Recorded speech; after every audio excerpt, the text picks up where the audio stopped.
নমস্কাৰ।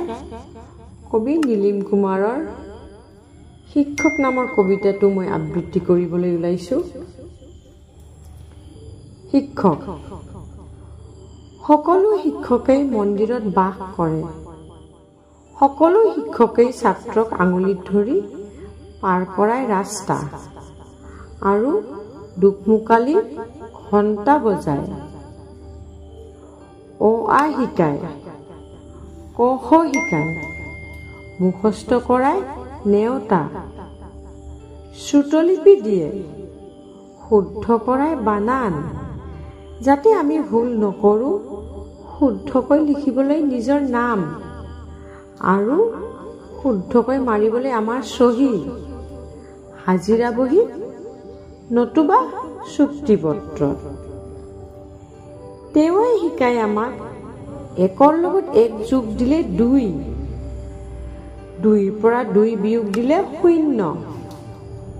তেওঁৱে শিকায় আমাক শূন্যৰ কি অসীম মূল্য, শূন্যৰ কি নিদাৰুণ হাহাকাৰ।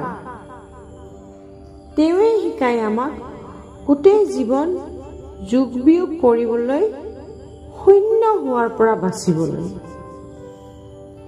সেই শিক্ষকেই শিকায় আমাক ভূগোলৰ ক্লাছত মেপ আঁকিবলৈ, একা বেকা মেপৰ পৰা দেশখন বচাবলৈ। বুৰঞ্জীৰ ক্লাছত তেওঁৱেই শিকায় পুৰণিৰ লগত যোগ দিবলৈ বৰ্তমান, বৰ্তমানৰ লগত যোগ দিবলৈ ভৱিষ্যত। তেওঁৱেই ৰচনাত ৰচনা কৰিবলৈ শিকায় জীৱনৰ লক্ষ্য, পৰীক্ষা বহীত নম্বৰ পাবলৈ নহয়, স্থিৰ কৰিবলৈ ভৱিষ্যতৰ সপোন। সেয়ে শিক্ষক দেখিলে সকলো ছাত্ৰই চাইকেলৰ পৰা নামে, যিদৰে মন্দিৰ দেখিলে সকলো মানুহৰে মূৰবোৰ হাউলি আহে। এদিন এজন শিক্ষকে কৈছিল, সেই পাহাৰখনলৈ চোৱা, পাহাৰ মোৰ সহকৰ্মী শিক্ষক। এদিন সেই শিক্ষকজনে কৈছিল, সেই বৰষুণজাক চোৱা, বৰষুণ মোৰ সহকৰ্মী শিক্ষয়িত্ৰী। এদিন বেলিটোলৈ দেখুৱাই শিক্ষকে কৈছিল, বেলিক মোৰ সহকৰ্মী শিক্ষক। জোনটোলৈ দেখুৱাই কৈছিল, জোন মোৰ সহকৰ্মী শিক্ষয়িত্ৰী। আৰু আকাশখনলৈ দেখুৱাই কৈছিল, এই আকাশ তোমালোকৰ ব্লেকবৰ্ড।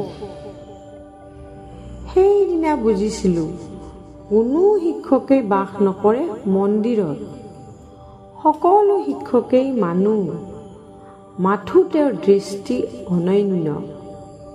যি দৃষ্টিয়ে মানুহক আঙুলিত ধৰি পাৰ হ'বলৈ শিকায় জীৱনৰ কাইটীয়া বাট,